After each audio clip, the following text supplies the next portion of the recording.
So we got Lady Luck wants you to know this. So what does Lady Luck want you to know? Now the big thing with it is it's a lady, so you got to treat it well.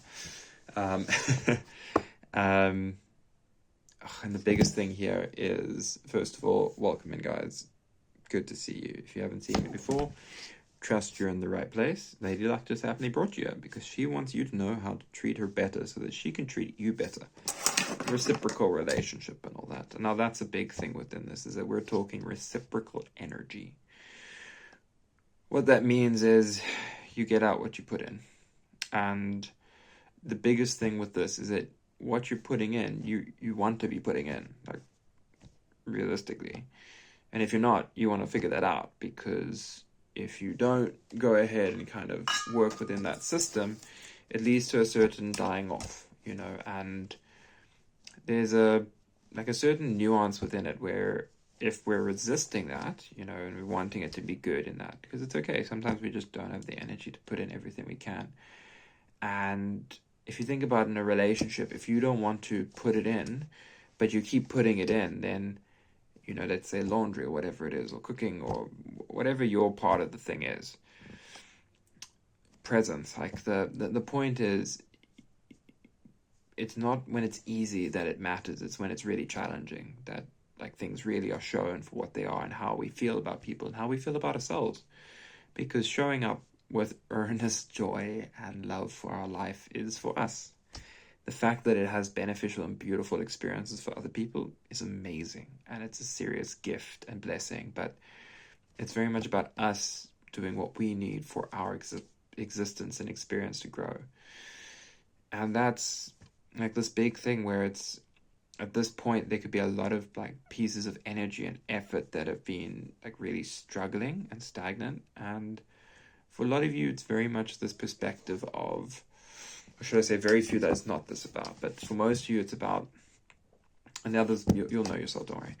It's very much about you, like, kind of, it's kind of like the whole thing's changed and you know this, but it's now about kind of like acknowledging it.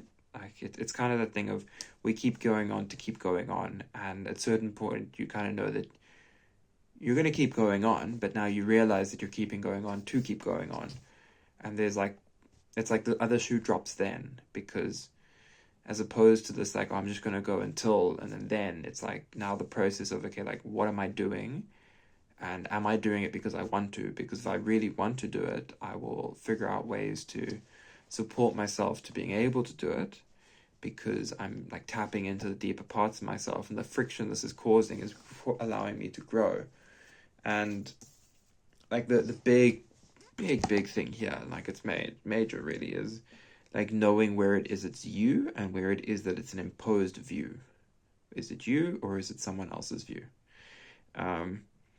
Because like other people aside, it's very much the more that you can get back to what's really you, the more that Lady Luck can go ahead and give it to you. Because essentially the more you show your face in any experience, relationship dynamic, the more that luck can actually come forward, because it's for you. It's that expansion, it's that being present, and there's a lot of beauty in this, and it's not about trying to be beautiful, trying to feel beautiful. It's about being you and allowing the beauty to radiate from there.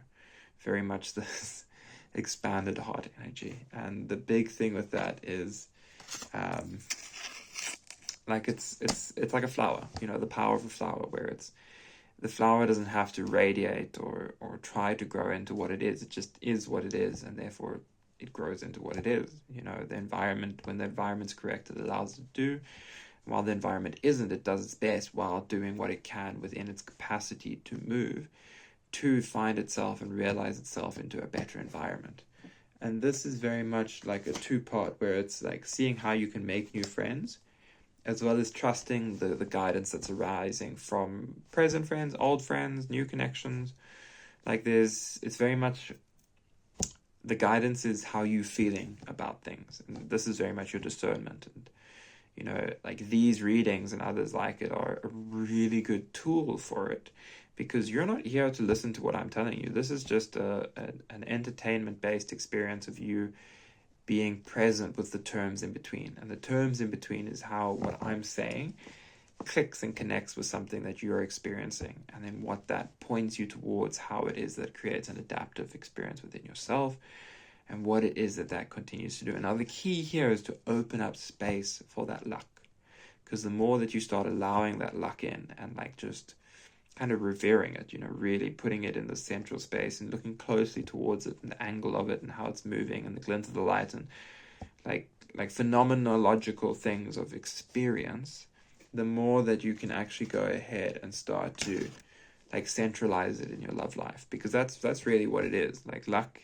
is a loving based experience where it is that through it you get to like realize more than you could ever imagine. Like we're not talking about just wanting to, you know, meet any Tom, Dick, or Harriet. We're wanting to get to the fullness of what we can be, and in order to do that, we need to know that there's like certain true feelings involved, and it takes a lot of luck to figuring out what that process to get there is, because obviously if we were going to be there, we would be there, you know. Like, so it's not oftentimes just the conscious mind that we're needing to work with, but needing to actually learn how to be honest with ourselves and kind of open up the space for those external and blocked feelings to arise. And a lot of this is, you know, kind of looking at it as the space that we make available is in itself a reward, because it's the transformation, it's the friction through which we grow, which is super useful.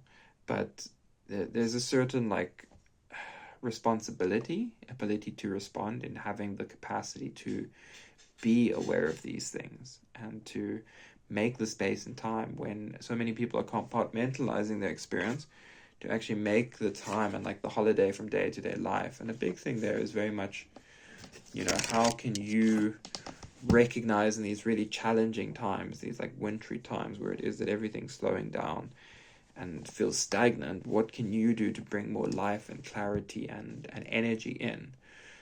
And that could be an adjustment in routine, in diet, in eating lighter foods, and just being aware of what you've already been doing good. Because a lot of the times, the more that we can actually be like, oh my word, okay, this has been working, I've been trying this out, this didn't quite land. Like I tried integrating this whole thing, but I didn't quite see it doing all the impact that I'll be consciously aware of.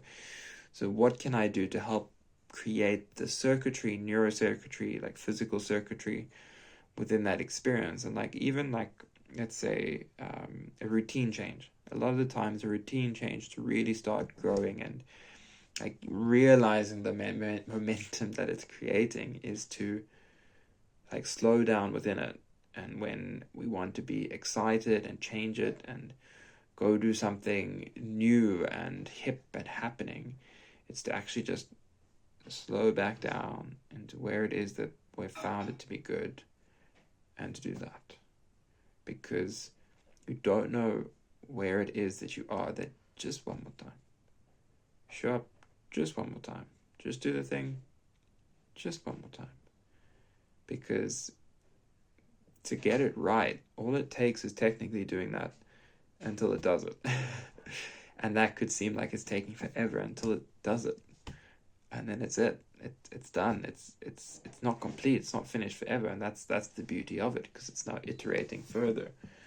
And that's, you know, new opportunity leading to a freshness of air, but very much like I'm seeing like an attic cleared out. So maybe decluttering could be really good for you, opening up space in places that you haven't looked at before, but very much like a new perspective and a certain childlikeness in joy that you get to bring to it. Because a big experience of this is to see life and affirm it as this new living, this glorious energy of warmth, of radiance, of summer, of like really being a teacher through the experience of that. And again, here it's not so much about needing to teach another, so much as really deeply experiencing it for yourself, and kind of first and foremost putting that experience within yourself so that you can fully receive it. And that's very much how you break free from this mind experience. And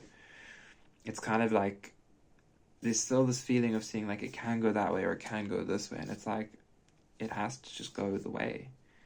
And therefore, learning how to get out of the way of these new opportunities and these feelings and what it is that's happening is the means through which we continue to grow and actually become. Because we can't become through any process but the one that brings us to us. And that's like, the beauty of it is it's not about keeping all the pieces or all the parts. It's just about whatever stuck and resonated with you, comment it down below and just trust and see how Lady Luck shows up for you. I look forward to hearing from you guys.